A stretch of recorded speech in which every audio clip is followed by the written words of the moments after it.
El jueves se inauguró la Feria Internacional del Libro de Buenos Aires, el evento más resonante del país, una marca de identidad que el mundo entero admira por muchas razones, por su capacidad de resiliencia, que le ha permitido sobrevivir incluso al terror y a la censura de los años oscuros de la dictadura, por la calidad y capacidad de una industria editorial que supo adaptarse muchas veces, sudando sangre, a los apretones económicos y sobre todo porque es una muestra del país creativo, del país que no se rindió, que no se resignó jamás a la chatura, de sus poetas altivos, sus novelistas y ensayistas orgullosos, sus intelectuales testarudos, gente que siguió apostando, a pesar de todas las inclemencias, a que la vida sea mucho más que un simple mantenerse a flote o una orgía de bienes materiales y felicidades instantáneas. Esta vez, como viene ocurriendo desde hace muchos años, el acto inaugural volvió a empañarse por la repetida irrupción de la intolerancia gestual. Establecido ya como un ritual de iniciación, el evento, a que concurren autores, invitados extranjeros, empresarios del rubro, comunicadores, funcionarios públicos y periodistas, pareció una vez más quedar atrapado por la testaruda recurrencia de un ejercicio poco interesante, poco representativo y sobre todo absolutamente pernicioso. Como si existieran dos países empeñados en demostrar que, aun en la convergencia de un objetivo loable, enaltecedor, tuvieran que hacer exhibición de un poder de fuego que, una vez terminado el ritual, deja sabor a fracaso. Que recuerden que no podemos hablar entre nosotros, que no sabemos discutir, que somos enemigos y que nos reunimos solo para demostrar que no se debe confundir estar juntos con un revoltijo. Casi una simulación de muchachos y muchachas ansiosos por reafirmar que aún en las buenas, la feria es sin duda uno de nuestros mejores logros. Preferimos la guerra. O lo cual es peor, preferimos la farsa, a ceder algo de orgullo para demostrar que hacemos todo lo posible para que el mundo vea que no somos solo virtud. ¿Es malo discutir? Por supuesto que no. De hecho, la Feria del Libro es un muestrario de diversidades. Recorra cada stand, mire atentamente la variedad de posturas literarias, ideológicas y culturales en general. Participe de los innumerables eventos que se realizan. Verá que no hay censura que valga y que nadie ha pretendido, al menos en democracia, uniformar pensamientos o abollar creencias. ¿Por qué entonces esa pésima costumbre de convertir la fiesta de lanzamiento en una exhibición de tonterías, bravuconadas y pujas sectoriales? No somos incrédulos. Sabemos que las vidrieras son la debilidad de los vanidosos, que a muchos actores los excitan los flashes y las cámaras. Sin embargo, es muy poco lo que resulta de esas pujas de cancha. Cada cual se va luego a su casa como vino, con la sensación de haber desatado una batalla que el público o no mira o directamente rechaza. Y hay cierto empecinamiento en algunos actores culturales o políticos que prefieren, como en la cancha, lucir la camiseta de su pertenencia antes que dar un paso que podría ser trascendente en la elaboración de proyectos que ayuden a mostrar que ahí, en ese templo de cultura, la pasión y hasta la intransigencia tienen un lugar para la conversación madura y responsable, que, lejos de dejar claro sus posturas con argumentos, optan por mantener la guerrita de pasiones para complacer a los fanáticos de su propia tribu. No hay que exagerar con las consecuencias de estas trifulcas de élite. Poco y nada quedará de esos episodios de barritas bravas.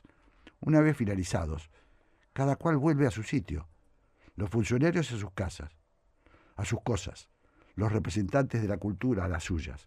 La pena es que se haya desperdiciado una buena oportunidad para hablar de lo que realmente importa, que haya sido apenas una descarga emocional de gente altiva, una demostración más de un mal nacional. Tenemos cierto apego por los cantos de sirena. Nos falta voluntad para debatir en serio y crecer. Hablar. Ceder la palabra. Escuchar. La 1110 presenta Haciendo Pie. Un programa que promueve el intercambio de ideas sin prejuicios. Haciendo Pie. Todos los domingos a las 12. Jorge Sigal, por la Radio Pública de Buenos Aires. Al darte por vencido, sin una sola falla. Buen mediodía de domingo. Hoy sí que es otoño, hoy sí que es otoño. Está contentísimo Santiago Kovadlov, está feliz Santiago Kovadlov. Le gusta el otoño, le gusta el otoño, me lo acabo de decir. Le gusta el otoño frío, fresco. Cuando viene ese viento que a Mónica le fastidia, me está mirando, porque la vi al ingresar a la radio, sí. Y venía, ¿sabés, Santiago? Venía así como, un poquito con bronca. Contrariada. ¿Cómo les va? Buen día. Hola, buen día, Santiago. Mónica. Hola, Mónica, ¿cómo andan? Así que permítame disentir con usted, señor Santiago, pero... es más, yo le diría a usted que radicalizando el planteo, entre el otoño y usted me quedo con usted. ¡Ay, qué ganas! Lluvia de flores. ¡Qué bárbaro! Bueno, vamos. Si arrancamos así, ¿cómo llegamos a las 2 de la tarde? Bienvenidos, ¿cómo les va? Buen domingo para todos. Aquí estamos compartiendo, haciendo pie hasta las 14. Con este equipo vamos a estar llevando adelante el programa. En la operación técnica, Gabriela Garrido. En la coordinación de aire, Agustín Sarabí, Natalia Subiel. Producción, Gabriel Matera. Producción general, Mechita Laguna. Coordinación artística, Raquel Aparicio. Locución, Mónica Ferreira. Siempre los invitamos a los oyentes que quieran escribirnos, dejarnos un mensaje a lo largo del programa. Lo pueden hacer a través del WhatsApp de la radio. 11 36 99 86 60. 11 36 99 86 60. Y como siempre les recomiendo para que lo sigan a Jorge, su perfil en la red social es en la red social X, hago la aclaración, es @JorgeSigal. Dialogar, empatizar, ceder, sostener, insistir, aprender, convivir. Haciendo Pie. Buscando acuerdos en el disenso. Con Jorge Sigal.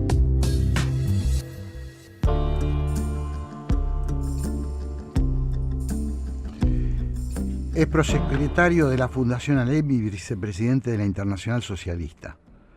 Fue presidente de la Auditoría General de la Nación entre 2020 y 2023 y ha representado a la ciudad de Buenos Aires en la Honorable Cámara de Diputados de la Nación en 4 mandatos. Integra el Club Político Argentino y la Asamblea Permanente por los Derechos Humanos. En Twitter, él es @JesúsCR. Bueno, Jesús UCR, va. Más claro. Hola Jesús, ¿cómo va? Santiago Kovadlov y Jorge se saludan. Buen día, Jorge. Hola, Santiago. ¿Cómo están? Un gusto conversar con ustedes y, por supuesto, con la audiencia. Un placer, Jesús. Bueno, motivó esta iniciativa de tenerte una vez más en nuestro programa, un evento que se realizó entre el 17 y 18 de este mes en Barcelona y que se planteó como movilización,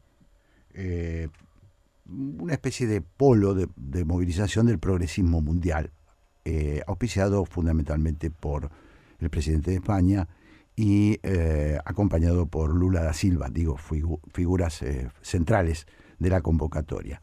Me pareció interesante, nos pareció con Santiago interesante, porque, bueno, venimos un poco acostumbrados en el último tiempo a que haya aparentemente una sola voz. Aparentemente el mundo se ha puesto de una sola dirección. Es este proyecto liberal, es este proyecto que encarnan muy bien tanto el presidente Trump como Javier Milei, y nos preguntábamos qué hay del otro lado, si esto viene por acá o no. Y esa es la introducción, un poco larga para ser sincero. Está muy bien, Jorge, está muy bien. Se trata de una reunión, como vos bien señalás, que tuvo lugar el anterior fin de semana en la ciudad de Barcelona. Fue convocada y organizada por la Internacional Socialista, y participaron de esa reunión dirigentes políticos, integrantes de centros de pensamiento, funcionarios de gobiernos de más de 70 países. Y lo que sucedió fueron básicamente dos cosas. En primer lugar, una serie de paneles. La reunión tuvo lugar en la Fira de Barcelona, es el centro de exposiciones de esa ciudad, donde a lo largo, en 10 salas distintas, se llevaron adelante en esos 2 días más de 70 paneles de debate sobre una infinidad de temas, desde la inteligencia artificial, los tecnomagnates, los problemas de la migración, la regresión democrática, y podemos seguir. La reunión fue muy diversa en términos de la representación, con todo lo que tiene de bueno y al mismo tiempo de opinable eso. Esa reunión fue un encuentro como digo, de actores políticos y sociales. Fue también un debate y en general se discutió una agenda. ¿Qué pretende? Bueno, pretende primero señalar que lo que aquí se conoce como liberal, la verdad que no lo es, porque se ya tratan de visiones iliberales. Esto es que descreen de las reglas de juego de un sistema democrático. El ejemplo es el señor Orbán en Hungría, que acaba de perder una elección. En segundo lugar, reivindicar un orden global basado en reglas. Esto quiere decir dejar de lado una visión que se expresa en que el poder se fija a través de el poder está dado, las reglas quedan de lado, y el poder establece qué es lo que debe hacerse y cómo debe hacerse. Y en tercer lugar, concebir un mundo anclado en algún valor vinculado a la necesidad de la solidaridad. Esto es, de gratificarse por ayudar y al mismo tiempo reconocer ser ayudado. Me parece que ese tipo de cuestiones, la democracia, los derechos humanos, el orden internacional basado en reglas y una sociedad fraterna, si vos me dijeras a mí cómo resumo esa pretensión, ese fue el objetivo de la reunión. Me encantaría también preguntarte, a la luz de estos 3 puntos que señala, si nos trasladamos al escenario nacional, si ves indicios de vitalidad de estos 3 ideales en la política argentina. Francamente no, Santiago, y eso es lo decepcionante. ¿Por qué? Porque en Argentina pareciera que el debate es una circunstancia desaconsejable. En Argentina la lógica de que ganar por un voto me da derechos a hacer lo que yo quiero. La idea de hay que hacer lo que debe hacerse, independientemente de si uno está de acuerdo en eso, sin importar las consecuencias. Me parece que son cuestiones que subvierten, contradicen la idea de una sociedad moderna, cosmopolita, conflictiva como la Argentina, pero que exige mecanismos amortiguadores para en conjunto definir el rumbo. Hace unos días está visitando la Argentina un personaje multimillonario, el rey del mundo de las comunicaciones, Peter Thiel, que visitó la Casa Rosada,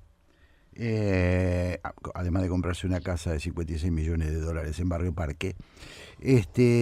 Pero bueno, lo traigo porque ha dicho la libertad es incompatible con la democracia.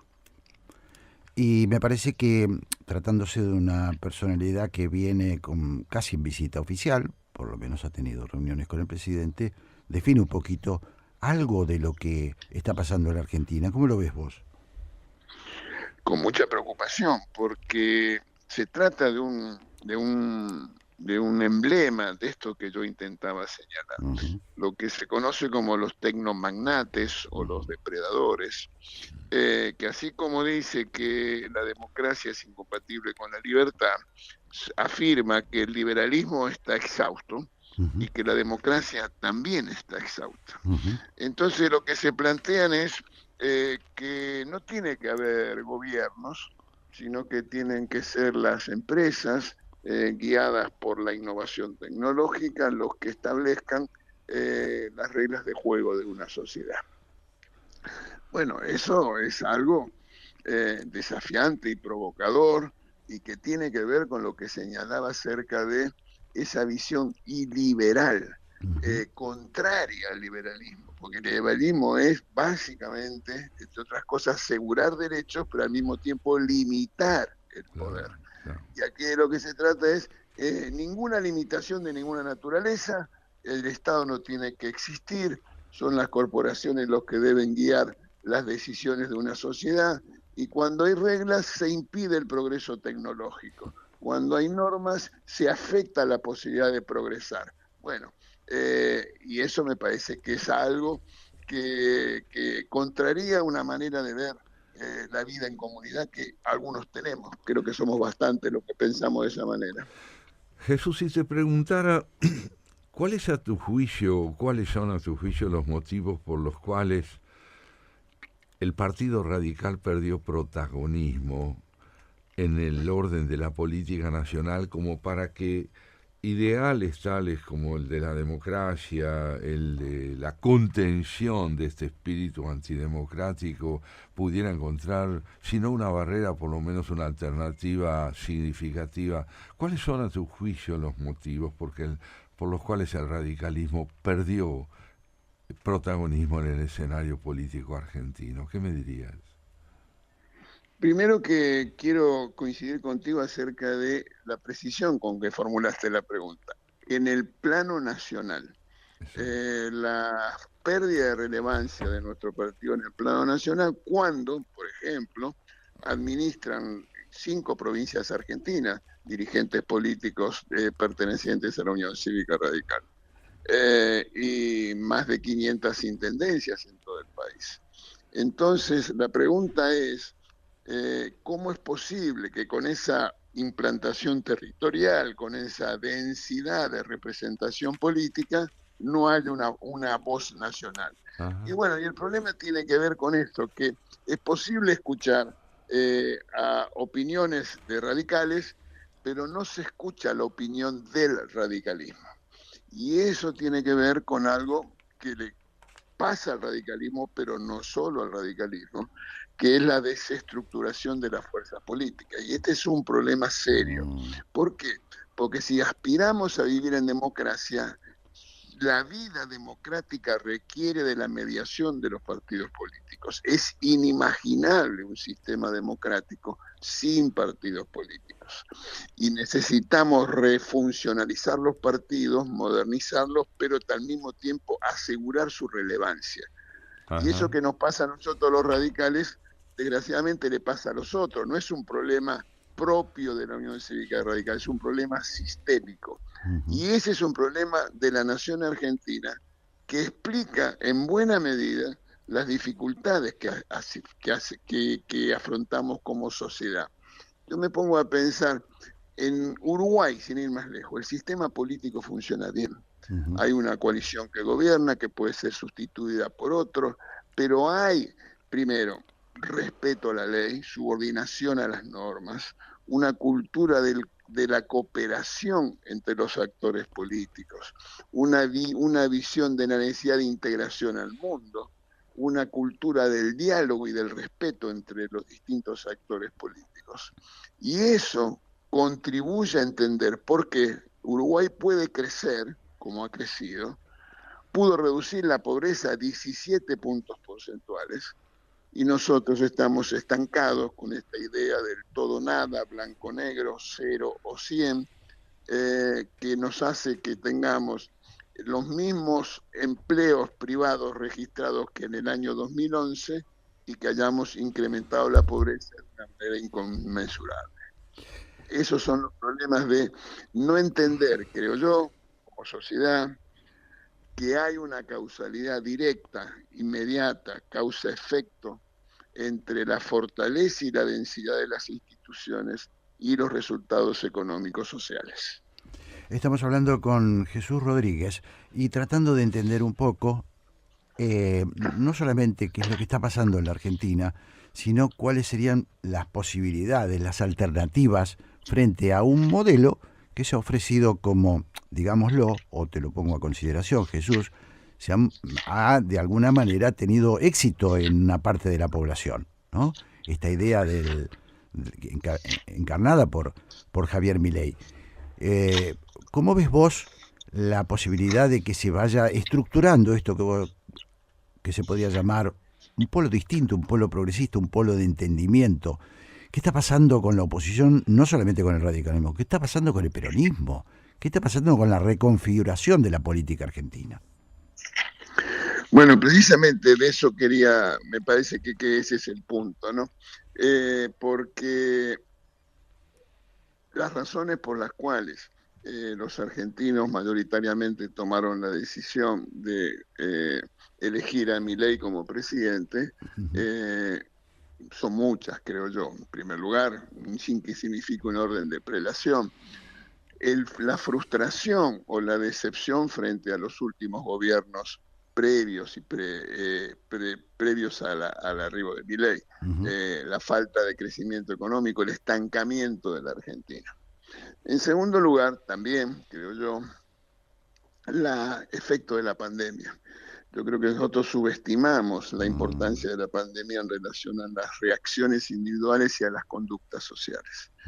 La pandemia fue gestionada de una manera pésima por la administración nacional en ese momento. Aumentó el número de pobres más que lo que sucedió en otros países, la caída de actividad económica, la extensión del confinamiento, las limitaciones a la vida social, la falta de socialización de los chicos en las escuelas, etcétera, etcétera, generó una idea de cuestionamiento al status quo universal, en el sentido de que es necesario hacer una cosa distinta.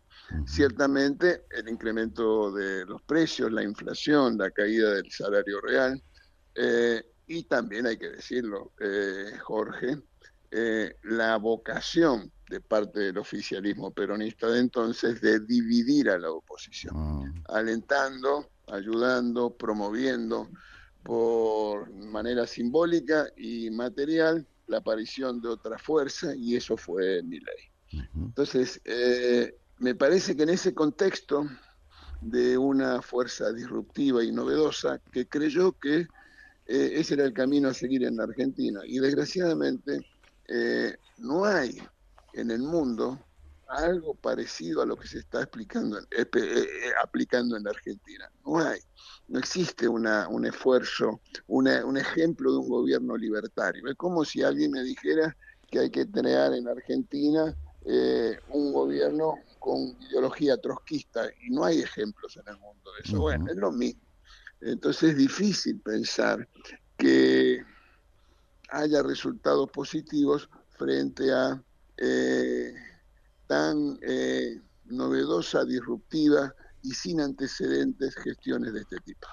Una conciencia diagnóstica, permitime llamarla así como la que vos tenés, lleva a preguntarse, y esto ya es una pregunta personal, ¿quiénes son tus interlocutores en un momento como este, como para gestionar un pensamiento alternativo que vaya más allá de la crisis generalizada que afecta a todos los partidos? Si los afecta a todos, ¿quiénes son tus interlocutores fuera del radicalismo con quienes vos puedas mantener la posibilidad de trazar un pensamiento alternativo y una acción política alternativa?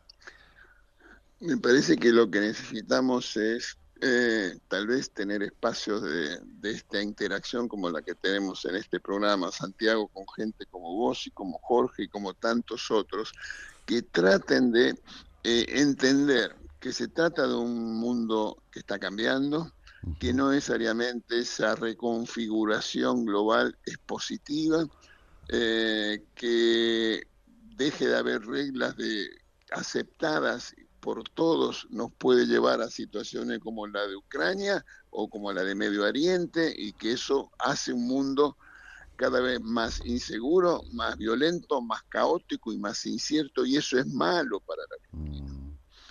Y en segundo lugar, saber que las posibilidades de la Argentina de superar las dificultades tiene que ver no solo con el contexto global, sino también con el dispositivo institucional, el sistema político que hace posible que cada uno de nosotros tenga un desarrollo.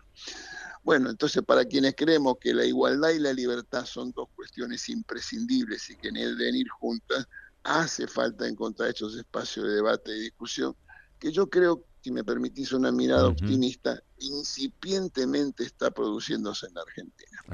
Que no es cierto de que está todo jugado, que esta diarquía familiar que nos gobierna, pensémoslo así, hay otros dos países que tienen esta experiencia de gobierno, ¿sabés vos? Uno es Corea del Norte, que es el presidente de Corea del Norte, hereditario. Gobierna y la hermana maneja el partido. Claro. Y el otro es Venezuela. Mirá qué cosa, qué modelo que tenemos nosotros por delante. Jesús, y para ir cerrando, si vos tuvieras que, entiendo lo que decís, pero hay ámbitos donde esto se está debatiendo. Estamos ya pensando que vamos a tener elecciones. ¿Cuáles pensás vos que van a ser las configuraciones que se vayan dibujando como perspectiva? No lo sé todavía. Si vos me preguntás a mí, yo creo que tiene que haber un esfuerzo compartido de construir una opción política, una alternativa política que superadora de los populismos. El populismo no está asociado al nivel del gasto público ni al déficit fiscal. Populismo puede ser estatista, como fue con Chávez, o puede ser neoliberal, como fue por Fujimori, pero en cualquier caso descree de las reglas de juego democráticas, de la división de los poderes, de los controles, de las rendiciones de cuentas.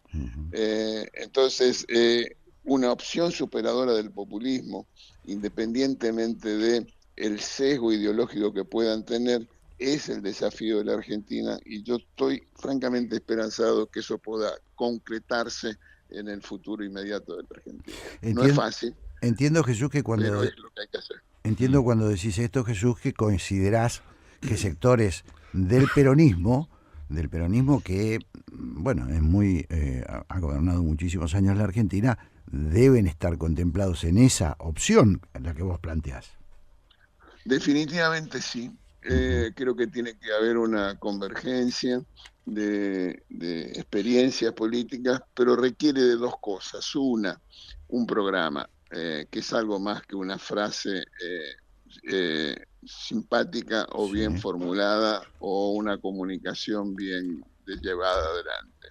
Un programa que tiene que ver con, diría yo, integración al mundo, fortaleza institucional, competitividad económica, cohesión social, federalismo.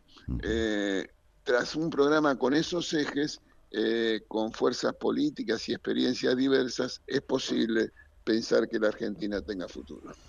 Jesús Rodríguez, te agradecemos muchísimo. Santiago, ¿querías hacer una pregunta más? No, simplemente sumarme a este agradecimiento tuyo, a Jesús. Pensar es una actividad infrecuente y hoy hemos tenido la prueba de que es posible. Te mandamos un gran abrazo, Jesús, y gracias. Gracias, Jesús. Un abrazo grande, Santiago. Un abrazo, Jorge. Saludos y muchas gracias por la oportunidad. Chao, hasta pronto. Dialogar, debatir, reflexionar. Aceptar, conceder, convivir. Haciendo pie, Buscando sentido a las palabras. Con Jorge Sigal.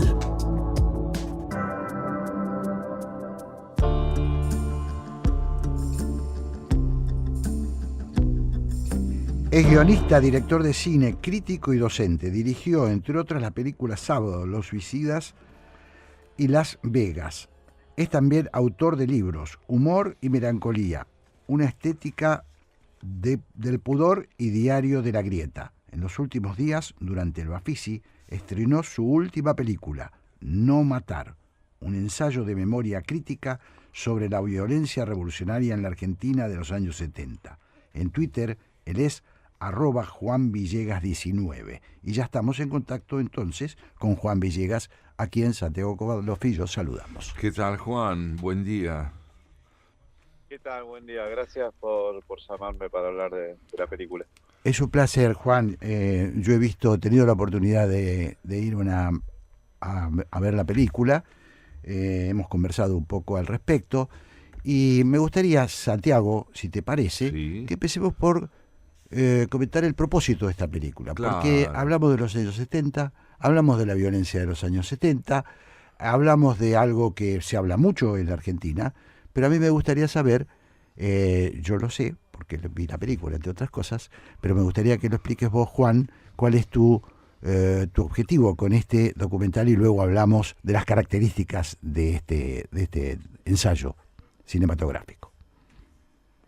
Bueno, este es un tema que a mí me viene interesando y casi diría obsesionando de hace tiempo. De hecho, escribí algunos artículos sobre el tema y vengo investigando y leyendo mucho y viendo también muchas películas sobre la década del 70.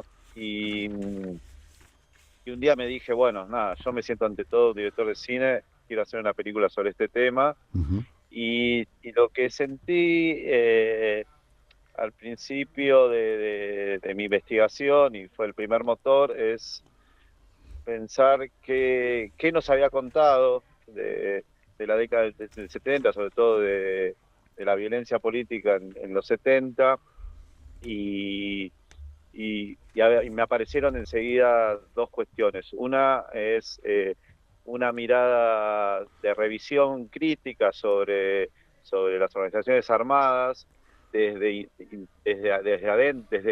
gente que participó en las organizaciones armadas, Sí. algo que en la literatura y en un montón de ensayos políticos y libros de historia sí se ha avanzado un montón, y es algo que viene sucediendo incluso desde los propios hechos. Ya hay una revisión crítica escrita. Uh-huh.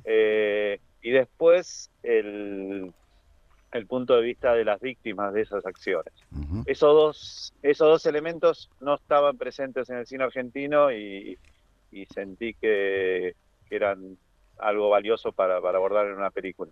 Quiero contarle a los oyentes que la película de Juan Villegas es un compilado de entrevistas donde participan, entre otros, Aldo Dusdevich, periodista, escritor, ex montonero; Sergio Bufano, escritor, ex militante de izquierda; Emilio Del Guercio, músico,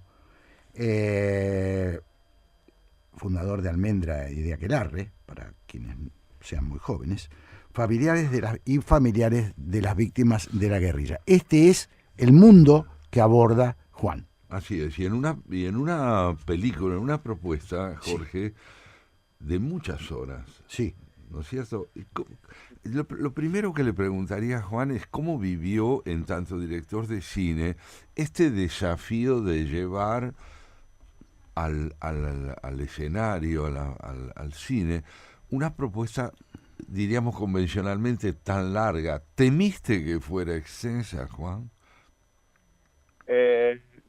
No. Yo sentía que era el tiempo que pedía la complejidad del tema. Uh-huh. Estos últimos días que vienen apareciendo, comentarios, un debate que la verdad que está buenísimo, incluso miradas en contra de la película también, es cierto que existen, pero en general, ¿viste? Se habla mucho del tema de la duración, y de repente aparece gente que me dice, sí, está bueno, pero también debería haber aparecido la mirada de tal, o faltaría la mirada de tal. Claro. Y yo digo, bueno, ya dura casi 4 horas. Seguramente la película no agota todas las miradas Claro. posibles sobre el tema. Claro. Ya son, pero trata de contar un montón de cosas. Yo recién planteé como el punto de partida, que era el punto de vista de las víctimas y la mirada de revisión de la militancia, pero bueno, aparece también el contexto previo en el que, digamos, las acciones y la lucha armada arranca con fuerza a partir de fines de los 60, aunque ya hubo experiencias previas. Se cuenta el contexto Sí. y se va avanzando mucho en la relación de Perón con Montoneros, que es todo un capítulo largo en la película. También se narra cómo se fueron revisando esta historia posterior al golpe, cuando ya ya en dictadura, cuando la guerrilla ya quedó totalmente diezmada, cómo se fue revisando esta historia en tiempos posteriores. O sea, abarca un montón de cuestiones. Entonces la duración es resultado de esa cantidad de cuestiones que abarca la película. Estamos hablando con Juan Villegas y yo te quiero llevar, Juan, a una cuestión que me parece que es el nudo de este trabajo que vos has hecho. Me estoy refiriendo a No Matar, tu nueva película. El nudo me parece que pasa por dar otra visión sobre los años violentos que antecedieron a la dictadura y sobre la dictadura, pero también entre los que antecedieron a la dictadura, la AAA, ese fenómeno que está poco abordado, por cierto. La dictadura se comió de alguna manera la temática. Pero hay una cosa distintiva que vos das ahí, en principio, porque, por ejemplo, hablan familiares de víctimas de la guerrilla. Nosotros estamos acostumbrados mucho a escuchar, por supuesto, durante estos años, la voz, el clamor de las víctimas, de los familiares de las víctimas de la represión del Estado. Pero vos incorporás ¿cuál es el objetivo de esto? Bueno, yo siempre insisto con la idea de no plantearlo como en contraposición, no la idea de otra mirada o la otra verdad o otra parte de la historia, porque ahí me parece que se entra en un juego que quieren entrar los que no quieren tratar de abrir la discusión. Me parece que no es una cuestión de otra verdad, sino es, en todo caso, bueno, una parte de la verdad no contada.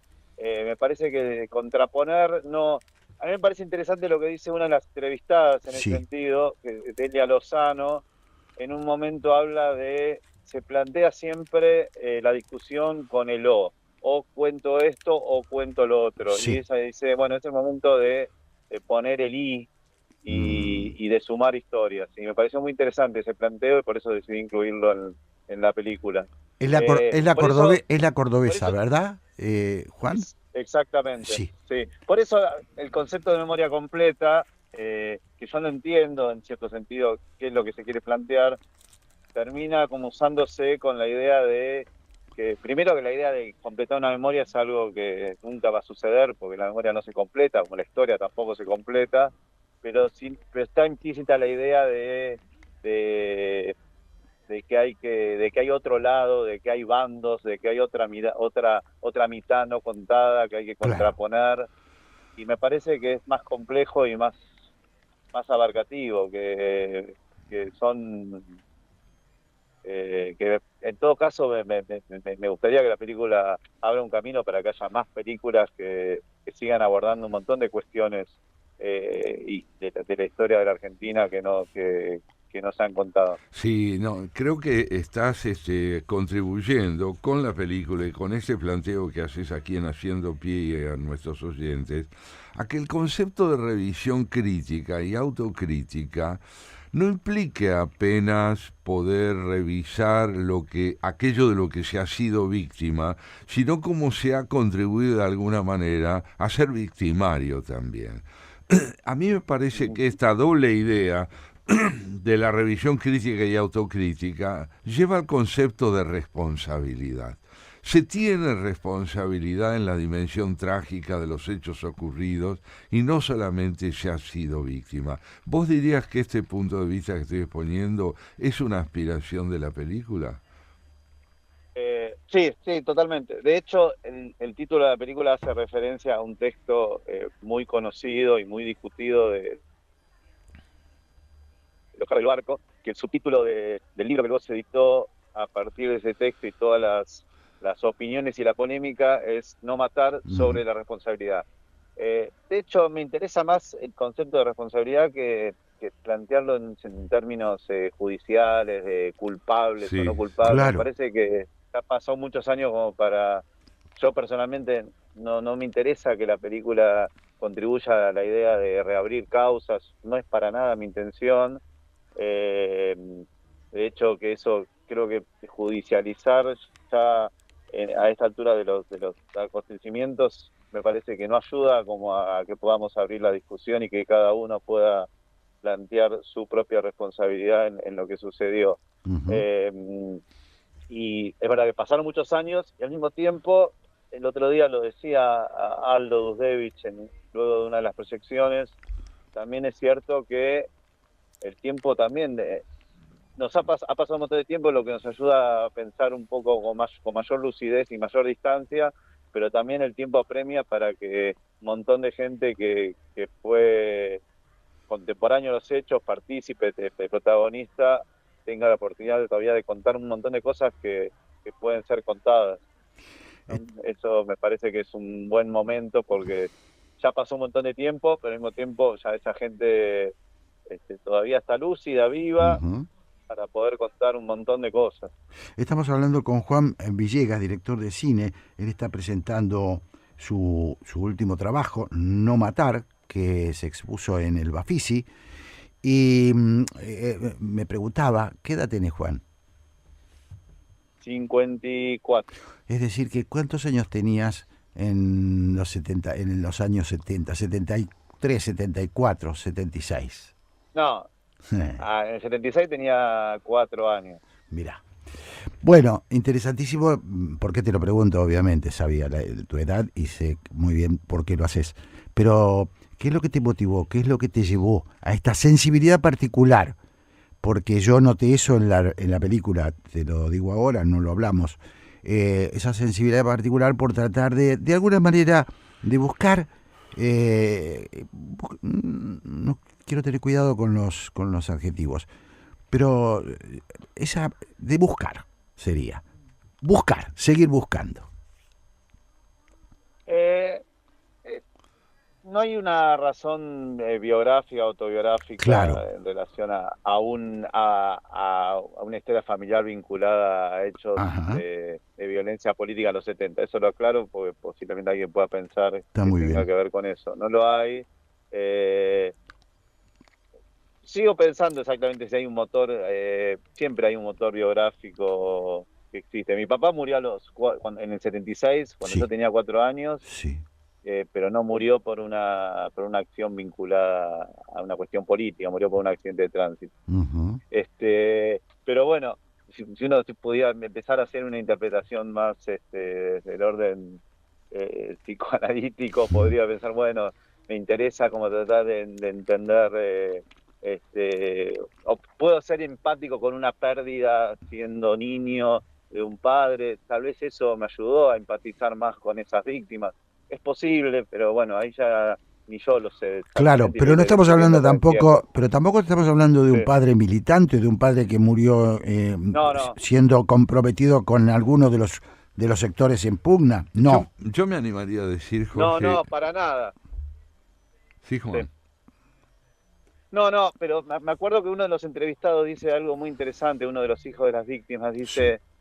que a mí me resultó muy fuerte también escuchándolo por mi propia historia. Él decía, no es lo mismo morir por un accidente, no es lo mismo morir por una enfermedad, que morir porque alguien decidió que estaba bien por la causa política que sea, que muera esa persona, que era justamente el padre de esa persona que decía eso. Claro. Es muy fuerte escuchar eso. Y ahí hay una posición política y en relación a la historia que yo la tengo muy clara y creo que la película la transmite, que falta una autocrítica en relación a que la motivación política de una generación causó un montón de dolor y un montón de muertes sobre personas puntuales, y yo focalizo en los civiles no porque otras muertes no estuvieran justificadas, sino porque de alguna manera